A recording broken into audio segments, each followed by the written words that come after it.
지난주에 이어서 오늘도 기드온에 대한 설교를 하려고 합니다. 미디안 군대가 이스라엘에 쳐들어와서 이스라엘은 7년 동안 고생했습니다. 낙타 부대라고 하는 것이 기동력이 뛰어나기 때문에 아주 무서운 기세로 쳐들어와서 모조리 다 휩쓸어 갈 때 도무지 대책이 없습니다. 이스라엘 사람들이 겁을 먹고 산 중간에 이제 웅덩이를 파고 동굴을 만들어서 거기에 숨어 살게 됐습니다. 미디안 군대가 쳐들어온다는 소식을 들으면 사닥다리를 다 치워가지고 산 중턱까지는 올라오지 못하게 하는 방법으로 거기 숨어 살게 된 것이죠. 그런데 미디안 낙타 부대는 동굴 밑에 있는 밭에 그 농작물까지도 모조리 다 약탈해 가고 또 가축들까지도 계속해서 약탈하게 됐습니다.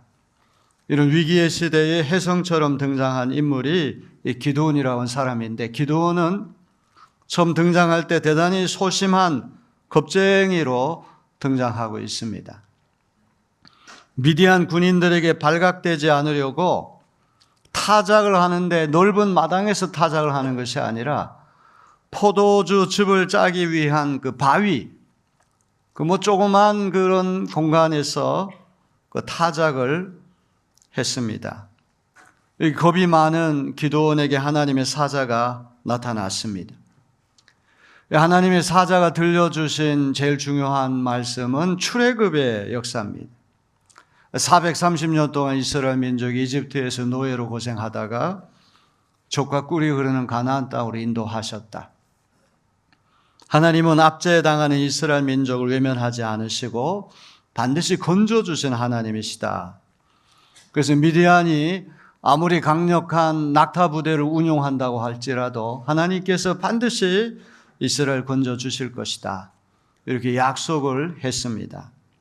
소심한 기드온은 이것을 믿지 못해서 하나님 앞에 징표를 구하는 기도를 올렸습니다. 양털 한 뭉치를 타작 마당에 두고 이슬이 양털에만 있고 주변 땅에는 없게 해달라고 기도했습니다. 그 이튿날 일어났더니 기도한 그대로 되었습니다. 양털에만 이슬이 적셔 있고 땅은 말랐습니다. 기드온은 여전히 믿지를 못했습니다. 이건 자연현상으로도 있을 수 있는 문제가 아니냐.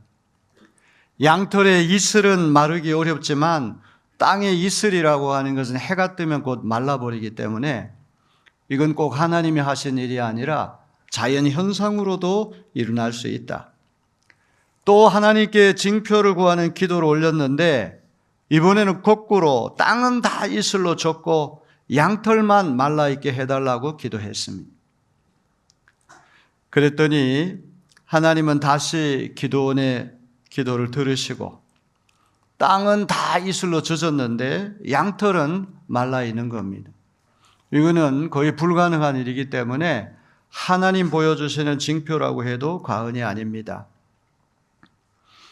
자, 이렇게 되면 미디안 군대와 일전을 치러야 되는데 사사기 기자는 신기하게도 기드온의 집안이 바알 우상 숭배에 물들었다는 사실을 우리에게 들려줍니다. 아버지 요아스의 집에는 바알신을 섬기는 제단이 있었습니다. 성읍의 모든 사람들이 바알신에게 제사 드리기 위해서 다름 아닌 기드온 집에 몰려드는 것입니다.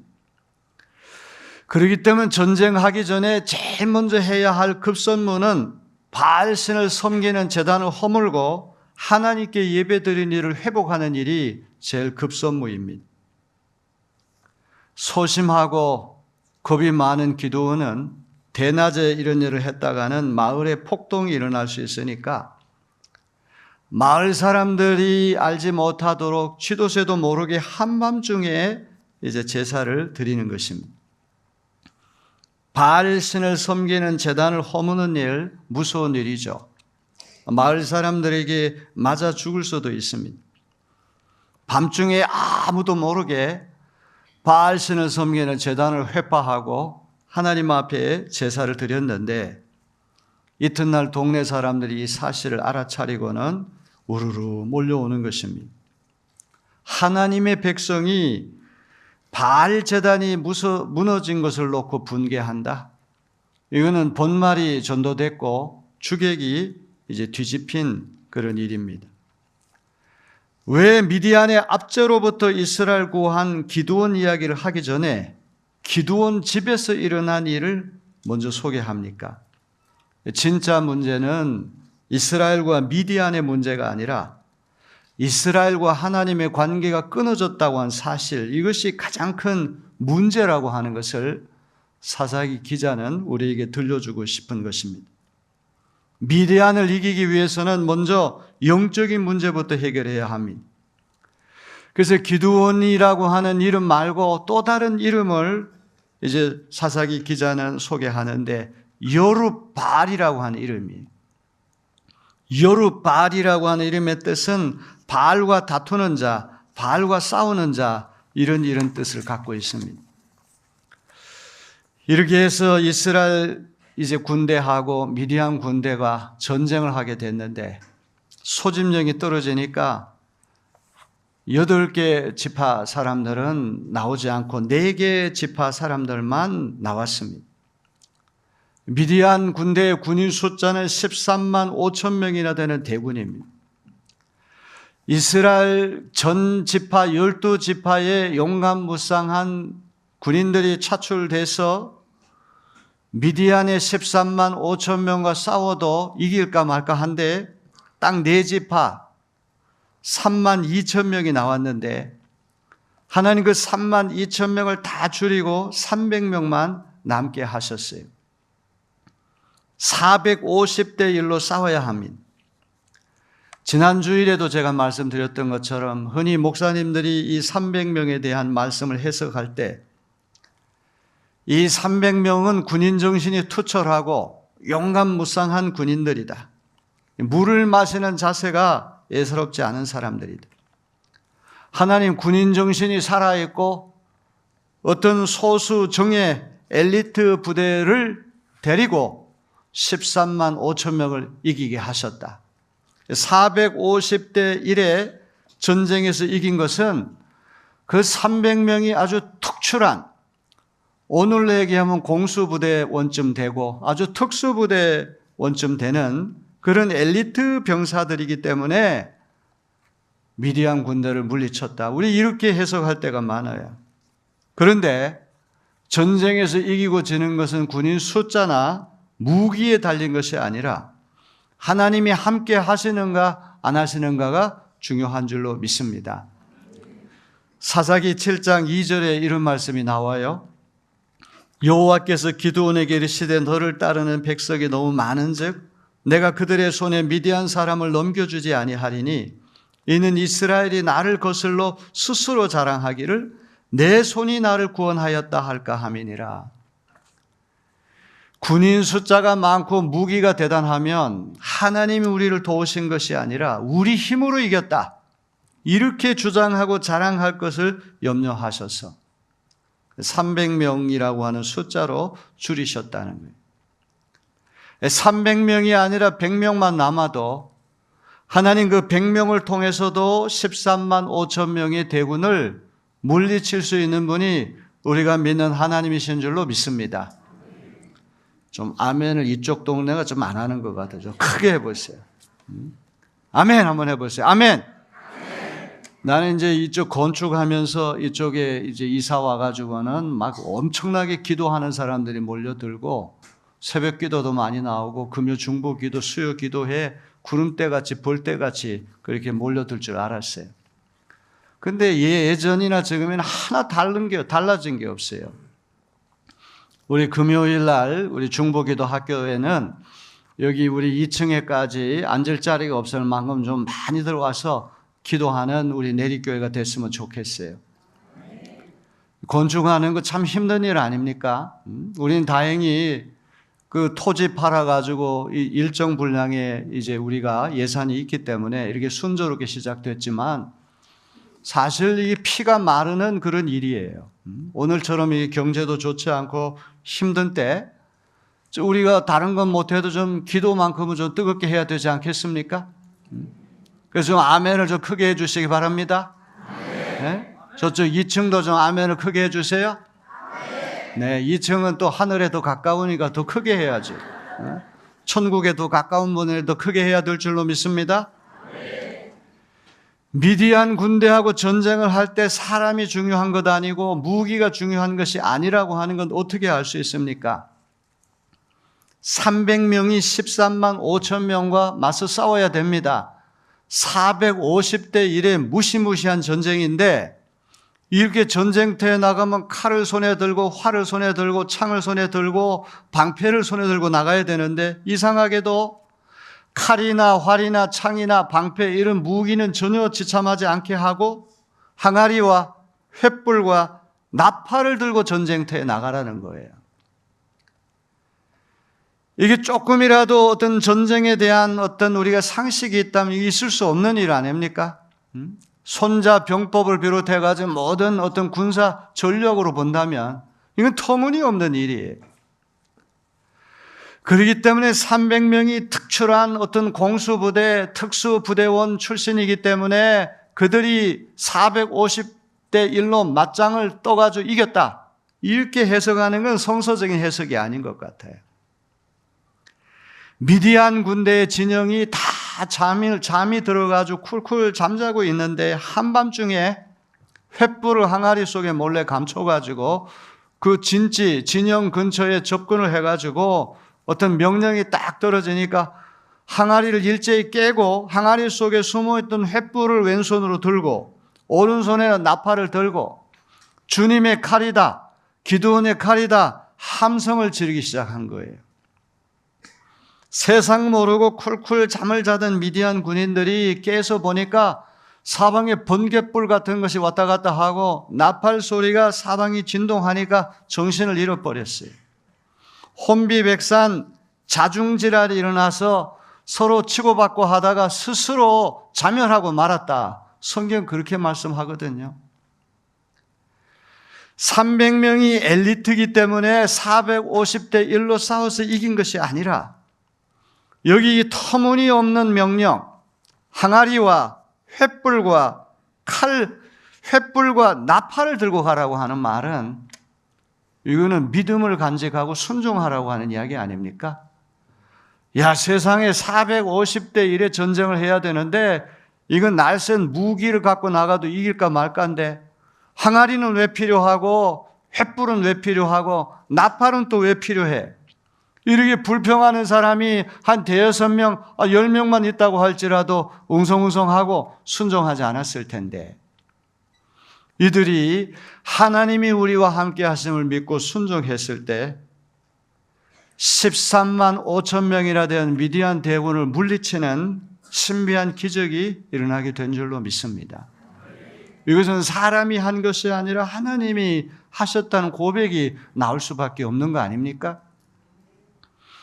우리 부활의 동산이 이렇게 관청의 허가를 받고 앞에는 강화 앞바다가 보이고 뒤쪽에는 전형적인 이런 산이 있는 배산 임수, 좌총룡 우백호 이런 명당 자리, 들어가는 진입로가 한 800m 정도가 아직 불편하지만 언젠가는 다 개선이 될 날이 올 거예요. 우리가 한 것이 아니라 하나님이 우리를 도우신 줄로 믿습니다. 우리 중에 누구라도 불평하고 원망하고 거기에 대해서 이의를 제기하고 속된 말로 땡깡을 부리고 그랬다고 한다면 우리 자중질환이 일어나가지고 일이 안 됐을 거예요. 저도 성미가 급하고 아마 여러분들 가운데도 성미 급한 분들이 있었을 거예요. 진득하게 참고 기다리고 언젠가는 되리라고 믿고 일선에 선 사람들이 교회 대표해 가지고 잘하리라고 믿고 일치된 순종으로 연합하니까 하나님이 정말 기적 같은 일을 우리에게 허락하신 거예요. 대한민국에 있는 감리교회 가운데 개교회가 이런 공원 묘지를 가진 교회가 없습니다. 초유의 일이 일어난 것은 하나님 그만큼 첫 번째 교회는 우리 내립교회를 사랑하시고 복을 주신 까닭에 이런 기적이 일어난 줄로 믿습니다. 저희가 기도하기는 두 가지 과제가 있는데 먼저 여기저기 떠도는 우리 손주님들부터 편안히 좀 모셔서 안장하고 그 다음에 우리 교회 건축했으면 좋겠다 이렇게 기도했는데 1차 기도가 먼저 이루어지고 이제 2차 기도가 우리에게 주어진 거예요. 우리 2차 기도도 분명히 될 줄로 믿습니다. 정말 우리가 부채 없이 우리 힘으로 최선을 다하여서 아름다운 성전을 하나님 앞에 봉헌하여 감격적인 예배 드리는 그날이 신속히 도래하기를 여러분 기도해 주시길 바랍니다.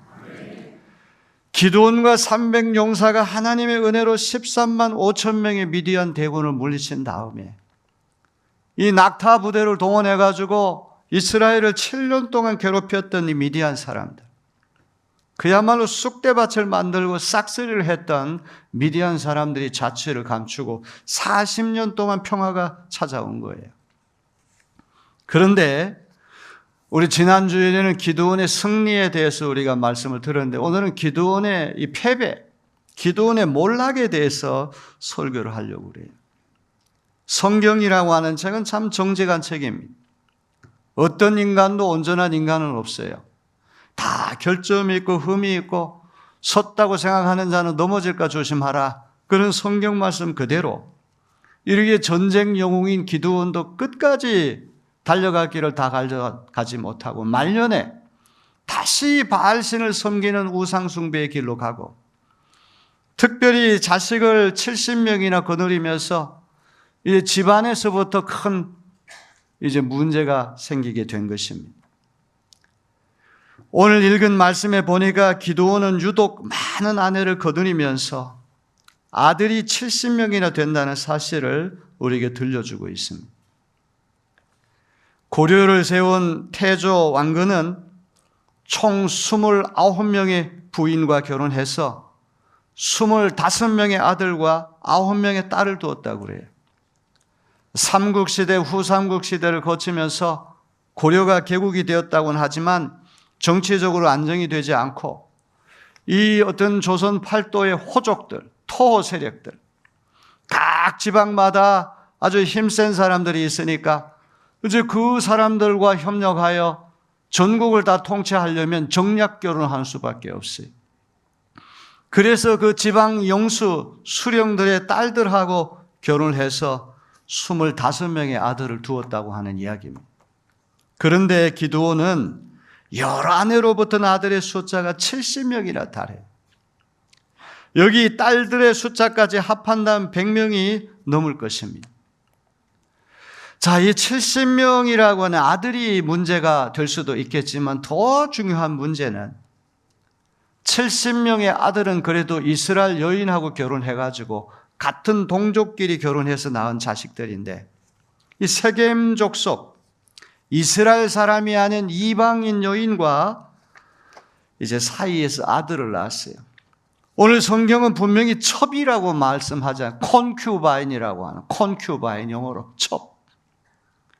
이스라엘 여인이 아니고 이방 여인 세겜 족속 여인이기 때문에 첩이라고 성경은 분명히 말씀합니다. 이 기드온과 세겜 첩에게서 난 아들이 이 서자인데 아비멜렉이라고 하는 사람이에요. 아비멜렉이라고 하는 이름의 뜻은 나의 아버지는 왕이시다 이런 뜻이에요. 흥미롭게도 아비라고 하는 말이 아버지, 우리 한국말로 아버지를 아비라고 얘기하는데 아비멜렉이라고 하는 이름의 뜻은 나의 아버지는 왕이시다. 사사기라고 하는 책은 족장시대와 왕정시대 과도기에 일어난 사건을 다루는 책이에요. 이스라엘 민족이 왕을 달라고 할 때 하나님 왕정제도를 허락하지 않으시려고 했어요. 왜냐하면 상천하지 하나님 한 분만이 유일한 왕이 돼서 하나님을 섬겨야 되는데 사람들이 왕을 추대해가지고 그 왕을 섬기게 되면 그 왕이 하나님 자리 꿰차고 올라가서 사람들을 압제하고 사람들을 수탈할 것이다. 그래서 하나님께서 할 수 있으면 왕정제도를 허락하지 않으시려고 하는데 바로 이 왕정시대가 열리기 전에 어떤 아주 혼란한 어떤 사회상을 보여주는 책이 바로 이 사사기라고 하는 책이에요. 기드온이 미디안 군대를 물리치고 40년 동안 평화가 찾아오니까 어느 순간에 마음이 오만해지고 교만해져 가지고 슬그머니 하나님 자리를 넘보는 거예요. 자기가 왕이 되고 싶은 마음이 생기는 거예요. 이르기에 하나님 한 분을 섬기지 않고 왕이 되려고 하는 마음은 자연스럽게 우상숭배로 연결되는 거예요. 오늘날 이 땅 위에 무속인들이 100만 명이다, 200만 명이다. 텔레비전에도 여과 없이 점치는 이야기, 신 내린 그런 어떤 접신한 이야기들을 가감없이 우리에게 전달하고, 나라의 최고 통수권자까지도 그런 허망한 것에 이렇게 정신이 팔려가지고 왔다 갔다 하고, 여러분, 이 기드온이라고 할 사람이 하나님이 어떻게 이스라엘 민족을 도우셔서 도저히 이길 수 없는 미디안 군대를 물리치게 했는가를 까맣게 잊어버리고 말년에 가가지고 슬그머니 자기가 왕이 되고 싶은 거예요. 이제 왕이 되고 싶다고 하는 얘기는 단순히 어떤 권력의 자리에 올라가는 문제가 아니라 자기가 하나님 되고 싶은 마음이 있다는 거죠. 그래서 이 초백에서 난 아들 이름을 아비멜렉, 나의 아버지는 왕이시다, 이름을 지어줄 때 은연중에 자기가 왕이 되고 싶은 마음이 있었기에 아비멜렉이라는 이름이 붙은 거 아니겠습니까? 바알 신상을 회파하고 바알 제단을 허문 기드온, 그래서 여룻바알, 바알과 다툰다는 이름 뜻까지 온 기드온이 말년에 가가지고는 바알신과 아세라신을 섬기기 시작하면서 노골적인 우상숭배를 자행하는 그런 사람이 되고 말았다는 것입니다. 사사기 8장 33절 34절을 보면 이렇게 나옵니다. 기드온이 죽으니 이스라엘 자손이 다시 바알들을 음란하게 섬기고 바알 브릿을 자기들의 신으로 삼았다. 이스라엘 자손은 주위의 모든 족으로부터 자기들을 건져내신 주 하나님을 기억하지 않았다. 우상 숭배를 하는 그 순간에 주변의 모든 족들로부터 이스라엘을 건져주시고 지켜주신 하나님을 기억하지 않고 잊어버리는 비극적인 그런 민족으로 전락했다는 것입니다. 하나님의 영이 한 번 임했다고 해서 영원히 가는 것은 아니죠. 사람이라고 하는 것이 한 번 은혜 받았다고 해서 하루아침에 천사가 됩니까? 절대로 그럴 리가 없어요. 존 웨슬리 선생은 백슬라이딩이라는 말을 자주 써요. 백슬라이딩이라는 말, 다시 뒤로 굴러 떨어진다는 말. 아브라함도 이삭도 야곱도 노아도 베드로도 수많은 신앙의 영웅이 아차 하는 순간에 하나님으로부터 떨어져서 세상으로 다시 굴러 떨어지는 겁니다.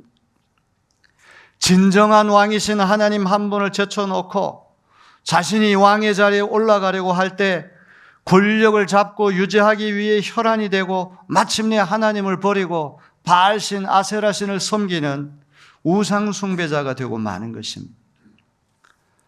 하필이면 같은 동족인 이스라엘 여인 가운데 아내를 맞아가지고 그렇게 살지 않고 세겜 족속을 첩으로 맞은 이유는 무엇입니까? 두말할 필요도 없이 정략 결혼일 것입니다. 세겜에까지 자기의 권력을 확대하고 자신의 권력을 유지하기 위해서 자신이 슬그머니 왕자리에 올라가 꼭대기에 서려고 하는 야욕이 있었기 때문에 이런 정략 결혼까지, 이방 여인과 정략 결혼까지 마다하지 않게 된 것입니다. 아버지 기드온이 세상을 떠나자 아비멜렉이라고 하는 세겜 여인과 사이에 낳은 이 소자가 외갓집 세겜으로 가서 마구 선동하기 시작합니다. 우리가 어디 남이가 아직까지도 완전히 청산되지 않은 문제가 지역 감정이라는 문제 아닙니까? 국토가 남한과 북한으로 갈라진 것도 억울하고 슬픈데 동이냐 서이냐 어디에서 나고 어디에서 자랐느냐 이런 문제가 나라를 갈기갈기 찢는다면 이보다 더 부끄러운 문제가 어디 있습니까? 항상 정치인들이 표를 많이 얻기 위해서 조직적으로 이런 지역 감정을 유발시킬 때가 있는 것이죠. 아비멜렉이라고 하는 사람도 자기가 이제 왕자리에 올라가고 싶으니까 외갓집이 있는 세겜에 가가지고 70명의 왕자는 다 적자인데 자기 혼자 이스라엘이 아닌 세겜 여인의 그 서자라고 한 사실을 알리면서 민심을 이제 도적질하려고 하는 선동하는 연설을 하게 된 것입니다. 사사기 9장 2절을 보세요. 세겜 성읍의 모든 사람들에게 물어보아 주십시오. 여룹바알의 아들 70명이 모두 다스린 것하고 한 사람이 다스린 것하고 어느 것이 더 좋은지 물어보아 주십시오. 그리고 내가 여러분들과 한 혈육이라는 것을 상기시켜 주십시오. 저 이스라엘 여인과에서 낳은 70명이 한꺼번에 다스리는 것하고 여러분과 같은 피를 나눈 이 세겜 출신의 저 한 사람이 다스리는 거하고 어떤 게 더 좋은 것입니까? 어디 제가 남입니까? 제 외갓집이 바로 세겜 족속입니다. 저는 여러분과 한 피를 나눈 사람입니다. 친척들을 선동해가지고 아비멜렉이 은 70냥을 가지고 불량배 70명을 고용을 하는 것이죠. 한 사람당 은 한 냥을 줘서 70명을 유인을 해가지고 한 바위로 유인해서 70명을 학살하고 말아요. 그런데 한 사람이 극적으로 목숨을 건집니다. 막내 아들인 요담이라고 한 사람이 목숨을 건지기 때문에 실질적으로 69명이 이제 죽임을 당한 거예요. 이렇게 해서 아비멜렉이 세겜 족속의 추대로 왕자리에 올라가 3년을 다스리게 된 것입니다. 중요한 것은 아비멜렉이 하나님이 아닌 바알신을 섬기는 적극적인 우상 숭배자, 골수 우상 숭배자라고 하는 사실이 중요한 것입니다. 사사기 9장에 보면 이 70명의 왕자 가운데 간신히 살아남은 막내 아들 요담이라고 한 사람이 그리심산 꼭대기에 올라가 가지고 하나의 비유를 드는 아주 흥미로운 이야기가 나와요. 어느 날 나무들이 회의를 열어 가지고 우리 나무들을 통치할 수 있는 나무들의 왕을 좀 세워야 되겠다. 감람나무에 찾아가 가지고 우리 왕 좀 대주시오. 그랬더니 나는 이러이러한 이유 때문에 못한다. 무화과나무, 포도나무 다 찾아가 가지고 좀 왕을 좀 맡아달라고 그랬더니 나는 더 중요한 일이 있기 때문에 못한다 그러는데 이제 가시나무가 자기가 왕이 되겠다고 나서는 거예요. 그래서 자기가 그늘을 만들 터인데 천하의 모든 사람들이 자기 만든 그늘 밑에 와서 쉬게 될 것이다. 만일 백향목 나무라고 할지라도 자기 그늘 밑에 들어오지 않으면 불살라 버리게 이 겁박을 하는 그런 이야기. 감람나무, 무화과나무, 포도나무는 이스라엘의 왕이 될 만한 자질이나 덕성이나 능력이나 모든 걸 갖춘 사람들을 이야기하겠죠. 얼마든지 왕이 될 수 있는 사람들은 그거를 정중하게 사양하고 거절하는데 왕이 될 수 있는 자질이 없는 이 가시나무가 스스로 왕이 되겠다고 하고 자기가 만드는 그늘 밑으로 들어오지 않는다면 다 불살라 버리겠다고 겁박하는 바로 그 가시나무가 아비멜렉이 아니고 누구겠습니까? 저는 이 말씀을 연구하고 묵상하고 설교 준비하면서 이 우리나라 이 돌아가는 정치를 한번 생각해 봤어요. 워낙 예민한 문제이기 때문에 설교 시간에 정치 얘기를 하면 안 돼요. 여기는 민주당도 있고 국민의힘도 있고 민주노동당도 있고 다양한 어떤 정치적인 견해를 가진 사람들이 있는데 목회자가 자기의 어떤 일방적인 정치적 견해를 계속 강요하고 그 견해와 다른 사람은 틀렸다고 얘기를 한다면 그거는 교회가 교회일 수 없는 것 아니겠습니까? 대통령이 왜 계엄령을 내렸을까요? 야당 사람들이 아주 너무 무지막지하게 탄핵을 남발하고 충분히 일리가 있는 이유입니다. 그러나 아무리 그렇다고 할지라도 계엄령을 내렸다고 하는 이야기는 빈대 한 마리가 괴롭힌다고 그래가지고 집 전체를 불태울 수는 없잖아요. 병정 놀이하는 것도 아니고 국가가 앞으로 어떤 위기에 직면하고 이로 인해 가지고 보수 세력들이 어떻게 괴멸하게 될 것인지 이 두고두고 구실을 줘가지고 이거 앞으로 큰 문제가 된다는 것을 좌면우고하고 하나님 앞에 납작 엎드려서 이 나라의 진짜 왕은 내가 아니다. 하나님이시다.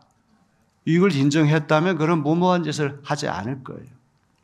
어느 날 간이 배 밖으로 나와서 내가 이 나라의 왕이다. 이런 오만한 마음을 품게 될 때 그런 어처구니 없는 일이 일어날 수 있다고 나는 보는 거예요. 이거는 새로운 대통령이라고 해서 전혀 다르지 않습니다. 이렇게 압도적으로 많은 사람들이 나를 지지하고 압도적으로 이겼으니까 나는 뭐든지 다 할 수 있다. 입법이나 사법이나 행정, 이 삼권까지도 내가 다 장악할 수 있다. 이런 생각을 갖는 순간부터 몰락이 시작되는 거예요. 하나님이 살아계신데 그런 일을 허락하시겠습니까? 예? 오늘날 미국에서 그 대통령이 보이는 그 오만한 모습이 다 그런 모습이 아니겠습니까? 어떤 돈 문제, 자국의 이득이 되는 것은 어떤 외교적인 어떤 결례까지도 그냥 일삼으면서 심지어 하버드 대학 같은 대학까지도 수중에 넣으려고 하는 것. 여러분, 21세기의 민주주의 시대, 인권평등 시대에 이런 일들이 일어나리라고 누가 예상했겠습니까?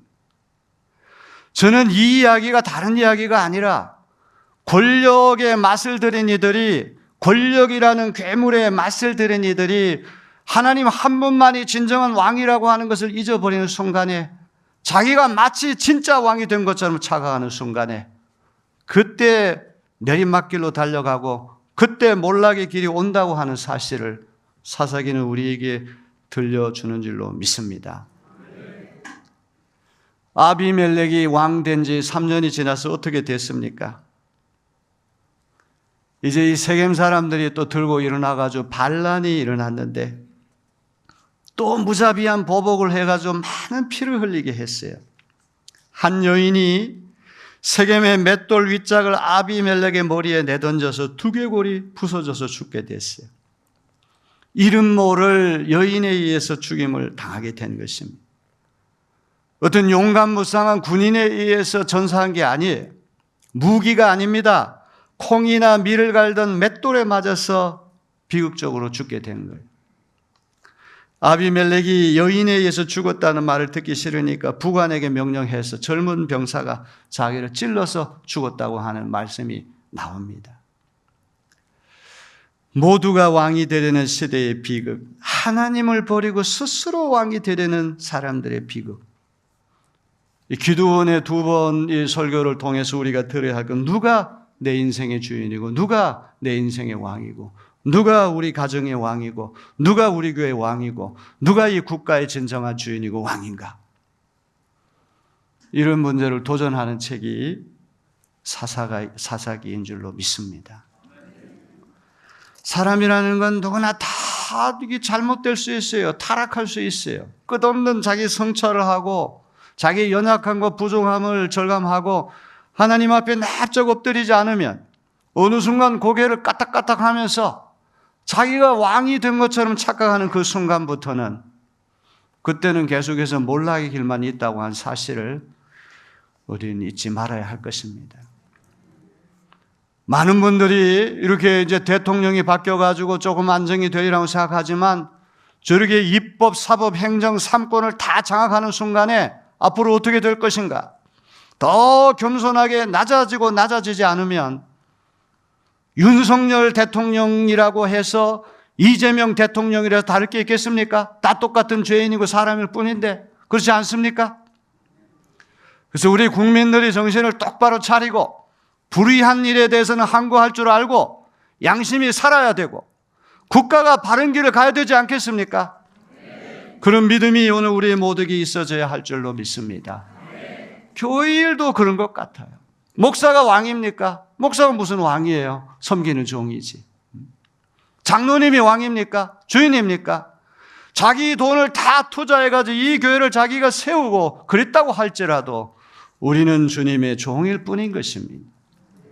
아무도 왕이 될 수 없다고 한 사실, 왕이 되려고 하는 착각을 갖는 그 순간부터 우리는 밑으로 내려가는 길밖에 없다는 사실을 우리는 잊지 말아야 할 것입니다.